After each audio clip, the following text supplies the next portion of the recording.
Alright, it's time for another update and forecast for the park fire. Just wanted to do another update because we got the answer to the biggest question that we had in the video this morning, which was what was going on this northeastern finger where we have seen the most growth recently. So just before we start, I'm going to say northern side, western side, southern side of this fire. You notice you're not seeing any heat detections there, so still looking great in all of those places. The big worry throughout the day today was Manton and Shingletown. To look at those on the map closely, you're getting a sneak peek at that changed perimeter from what we were looking at this morning. Got a little more high definition, and I would say it is good news. But there's Mineral, there's Mill Creek. To actually see where those structures are, I could turn them on. So the orange dots, that's going to be your structures right there. And then when we click in here, the perimeter that we were working with this morning, I have a feeling they maybe just drew it based on where they had the heat detections or something like that, whereas this is a lot more high definition. Now, I don't exactly know the time that this came from, but it's definitely more accurate than what we were working with this morning.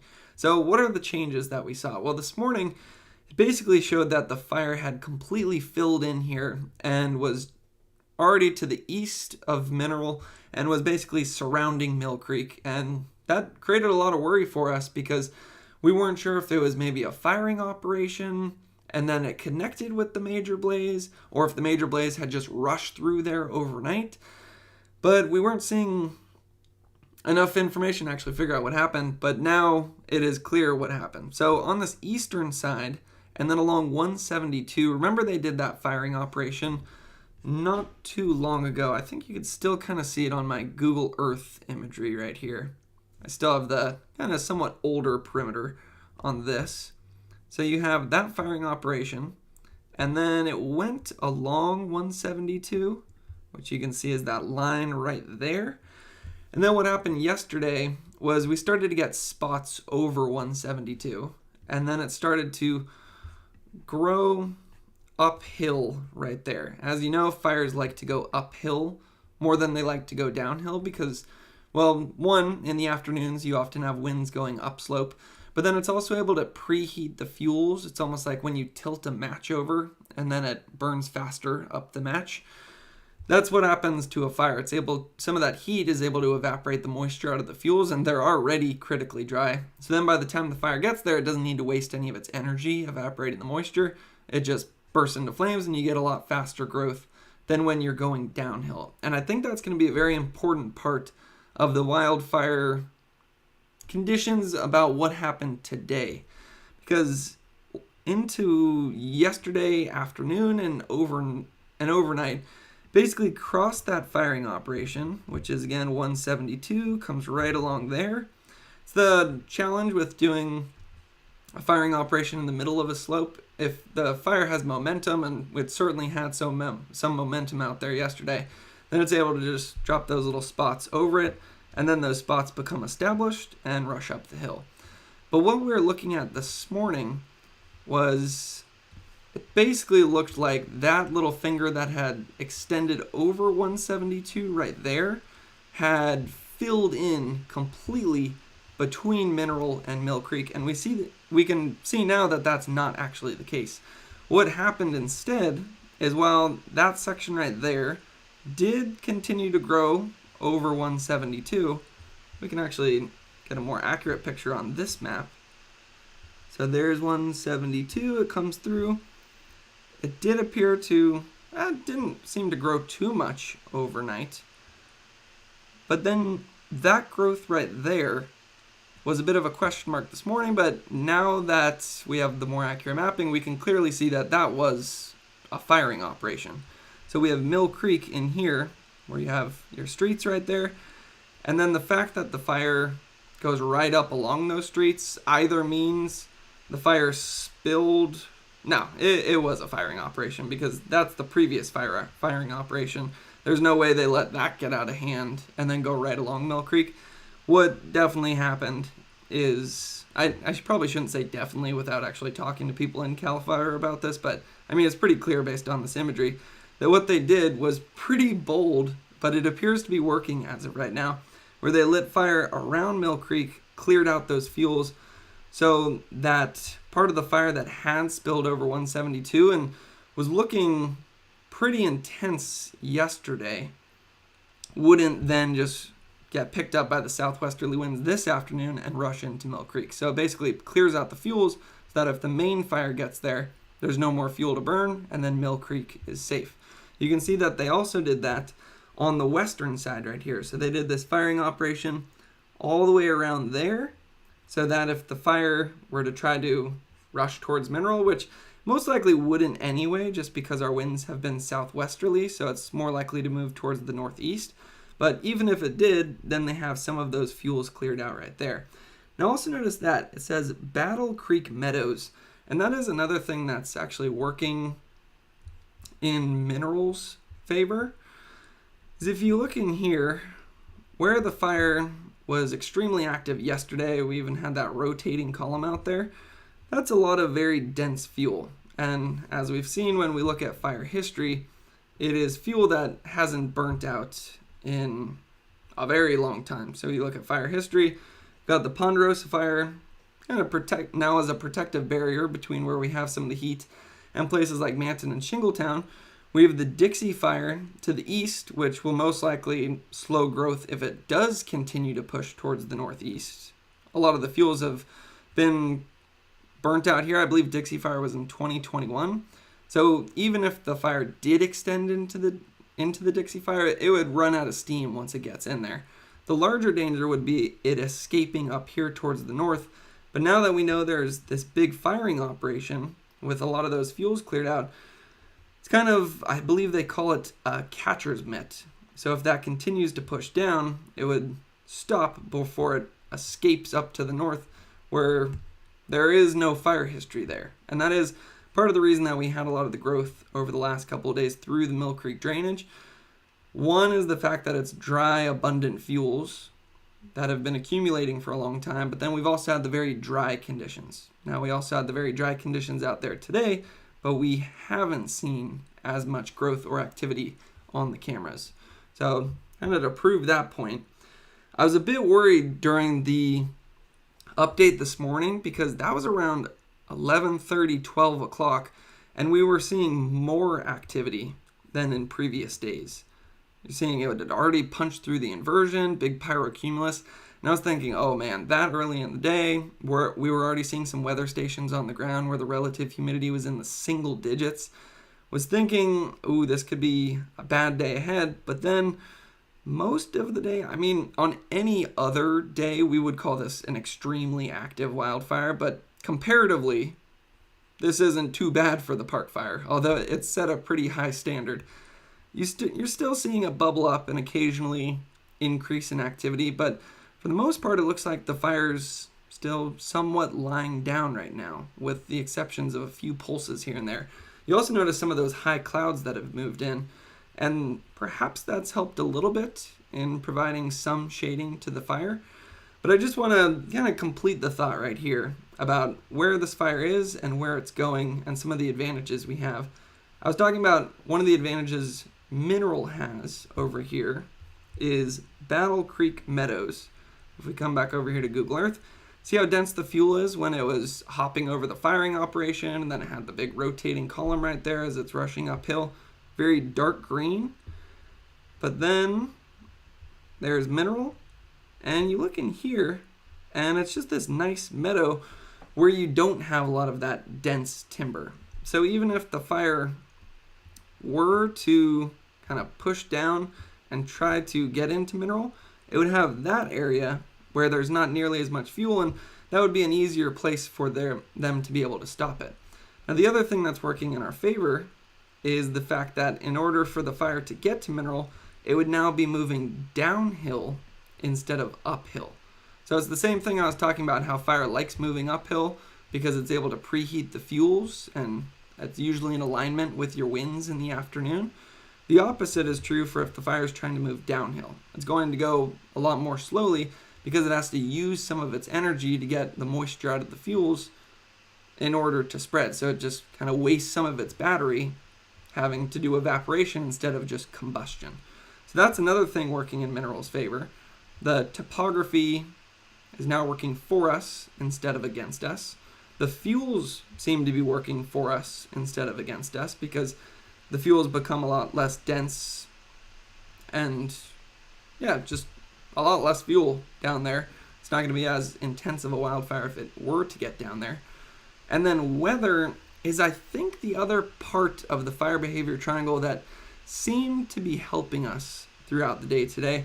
When you have that much smoke being produced, and the smoke we had produced over the last couple of days, I was listening to the CAL FIRE briefing this morning, and they were saying a lot of that smoke had settled down overnight. And that makes sense because we had very calm winds overnight. And when we were looking at the view from Mineral earlier this morning, you could barely even see anything on the camera because there was so much smoke. And for a while, that actually did provide some cooling for us. But it does look like that station near Mineral did end up getting up to 91 degrees throughout the day today, with a minimum relative humidity of 12%. But I wonder what also maybe helped us there with some of that smoke shading we had, because our max RH was actually around 67%, which is pretty good. You can compare that to somewhere like Lassen Lodge, which I believe is just south of Mineral, perhaps, where the relative humidity, the highest it got up to was 16%. That's exceptionally dry overnight. And that's something that has been a problem on this fire pretty continuously over the last couple of days, is we're not having good moisture recoveries overnight. For example, tonight, instead of our relative humidity going up to 70 to 80%, it's going to stay, it looks like, pretty dry once again. So that would be concerning, but I do think we did have some benefit from that shading. It at least just seems like the inversion stayed a bit more.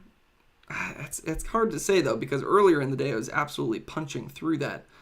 So right now is think about the fire behavior triangle and try to figure out, why are we seeing less activity today than in previous days? So the question marks would be fuel, weather, and topography. And that's also going to help us figure out kind of where some of this growth is throughout the day today. So if we look at, I think the graph of the last 7 days is going to be able to kind of compare what happened today to the other days best. If we look at the station, it's the best one that we have to go off of. This is air temperature. You can see August 3rd, it was cool because we had some great shading over the fire. And then ever since then, we've been warming up. So in terms of temperature, you would say today should have been more active than yesterday. So that's today's high temperature. We also started off warmer. So based on temperature, you'd say today should have been more active than yesterday because today was hotter, just as yesterday should have been more active than the day before, and so on and so forth.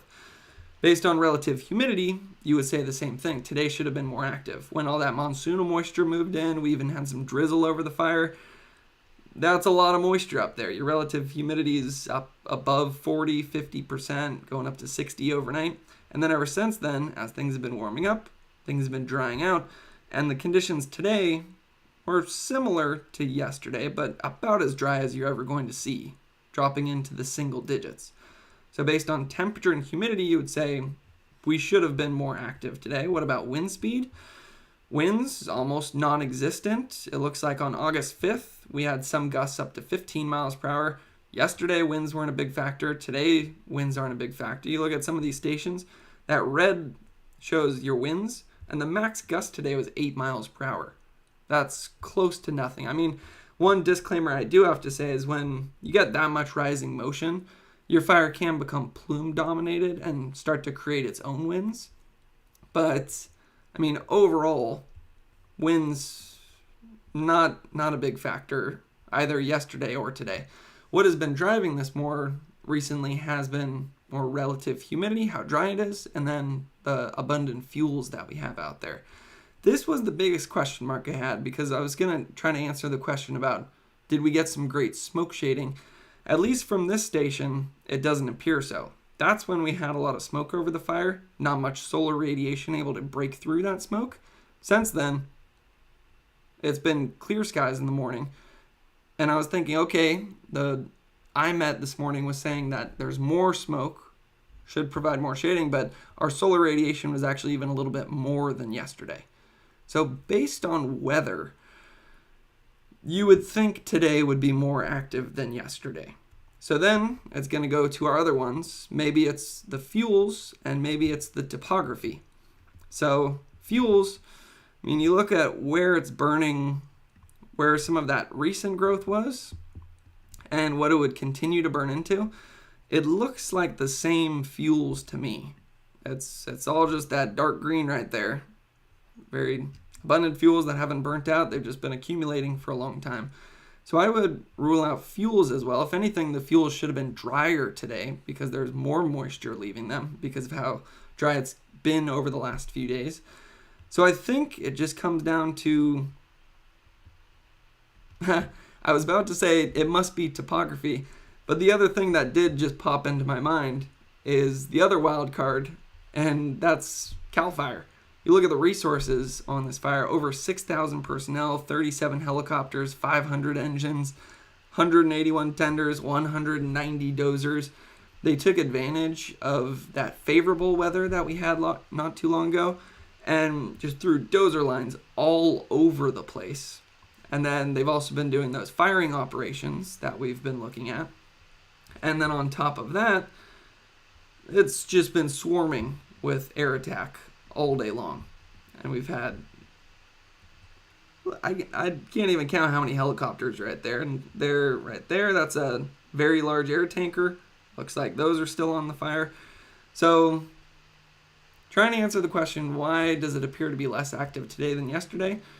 Doesn't seem to be weather. It was still exceptionally dry out there. Doesn't seem to be fuel because it looks like the fuels in this area are the same fuels that came through yesterday and we had very extreme fire behavior.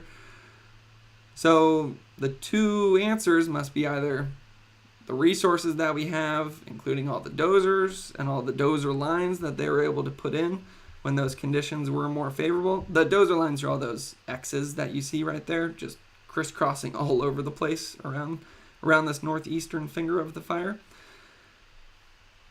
A big one, I think, though, is going to be our topography.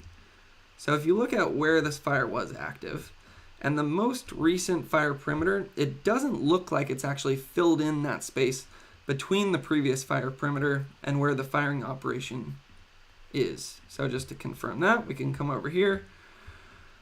There's the firing operation, then they did it around Mill Creek on the northern side as well, and then it hasn't filled in there just yet based on the most recent perimeter that we have to work with, and it also hasn't moved downhill very much.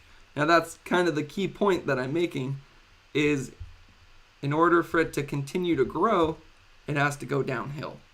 And fires don't go downhill as quickly as they do uphill, so that's, I think, a big part of the reason that we've seen slower growth throughout the day today.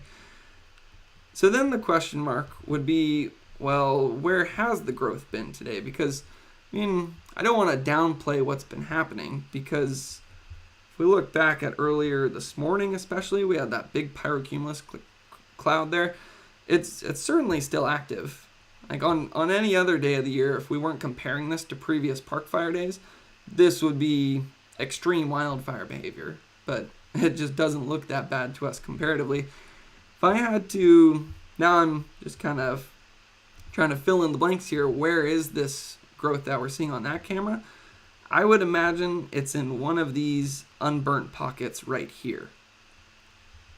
So that's still going to be in your Mill Creek drainage right there. So we may still have some stronger winds in that canyon. It also might be able to, you see some of these spots down here, those might get established and then start to rush uphill. So then that could burn out some of those fuels. I don't imagine we're seeing that extreme behavior coming downhill right here. I would imagine once this fire perimeter gets updated again, we're going to see these two spots right here get filled in a little bit, but I don't think we're in that bad of a position or as bad as of a position as what we could have been in places like Mill Creek and Mineral. Pretty bold moves, I will say, by CAL FIRE, but there's probably nothing else that they could have done, and as of right now, it seems to be working. I mean, I always say I'm only as good as the information that I have to work with, but based on the fact that that part of the fire is now moving downhill, we have a meadow between the active part of the fire and Mineral. You know, one exception is this western part of the fire here. That was a spot that was active yesterday. Then you could have the fear that it would go around the firing operation and just go straight up to Mineral. One thing that works in our favor there again, it would still have to go downhill. It still has to go through the meadow, and you know that's what CAL FIRE is thinking as well, and that's why they've been blasting that side of the fire with air attack basically all day long. It's not going to put out the fire, but they might at least be able to steer it back into itself a little bit. And when we look at the winds, that actually works in our favor in that regard. The worst kind of wind we would have if we had a fear that this part of the fire would go straight towards Mineral would be a straight southerly wind, because that would take the fire, push it towards Mineral. Southwesterly once again today, what little wind we do have. So that's going to try to push the fire towards the northeast. So I would say Mineral, and I mean, it's definitely still dangerous out there. I'm definitely still concerned about Mineral and Mill Creek, especially because we don't actually know exactly what's going on the ground. But a lot of the factors that we've talked about today are actually now working in our favor instead of against us. And then Mill Creek down here, yeah, that southwesterly wind could try to take this active part of the fire and push it towards Mill Creek, but then what we have working in our favor there is the fact that they've done that firing operation, cleared out a lot of those fuels already. And on top of that, for about a week, they've been preparing both Mill Creek and Mineral for this exact kind of event, both in structures and all those dozer lines that you see all over the place. So I think that kind of summarizes the changes that we've seen since the update this morning, and I think that exhausts the current information that we have to work with maybe one exception. We show MODIS and VIIRS. That shows where some of the heat is, but that's been exaggerating a lot recently, so I don't know how much we can actually trust that. Based on that, it makes it look like it has continued to spread down towards the northeast, but we've seen that overestimate in the past, so yeah, we'll see. We'll see about that. I mean, I would be surprised if it hasn't continued to move down that hill. It's just not going at as big of a pace as it has been the last couple of days. And then one thing that I wanted to check is just putting on all satellites. Again, this is always going to over-exaggerate how much heat because it picks up on some of the heat that's in the plume. So that looks bad when I first click that on, but keep in mind that it over-exaggerates. And also keep in mind that when it's picking up a lot of heat on the fire, you're going to have all of these boxes being red. So the fact that it's orange is actually some good news there. And then just coming back here, certainly still a lot of smoke coming off of the fire. Certainly still some activity. We're seeing those little pulses where it is chewing up a lot of fuel right now. Still even able to create some of its own weather. Just looks a lot better than it could. So maybe the next question would be, what is it going to look like tomorrow? Well, it's another very hot, dry day. So weather doesn't look like we're going to have much improvement there. Same with tonight. It's going to be another dry night where there's not that great of a recovery. Maybe a little more moisture out there tomorrow. And then it does look like there's going to be a pattern change later in this week. But right now, to be honest, I'm just taking things one day at a time. But as we saw, even though our weather today was very hot and dry, it seems that the topography was the deciding factor today, and topography should continue to work in our favor in the future as that continues to go downhill right there. Just remembered one last thing that I hadn't mentioned yet. I briefly mentioned it. Going to turn back to perimeters only. And that's, let's say this fire does continue to push down here, which it most likely will. And then it kind of breaks through their firing operation right here.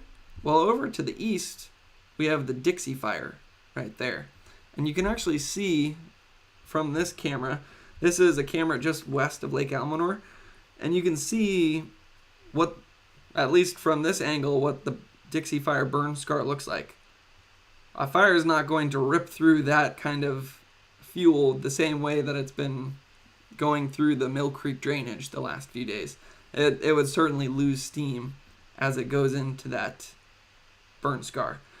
So the threat from, or the concern moving forward would be if it were able to jump the firing operation and then move up into the north. But until we see this extend farther down, I don't think I'm going to worry about that too much just yet. Still mostly worried about Mill Creek and Mineral, but as we've talked about throughout the course of this video, feeling a lot better about those communities based on this new perimeter data than I was this morning, and definitely feeling better about those areas than I was yesterday. So hopefully this video is helpful. Hopefully I was able to answer some of your questions, and I'll have more updates as the park fire continues. Going to be another hot, dry day tomorrow. There's abundant fuels that haven't burnt out in years, so looks like we may have dodged a bullet today just based on the information that I've been able to gather, but we definitely have some continued challenges ahead. So as I learn more, I'll try to present it to you as clearly and concisely as I can, and thanks for watching.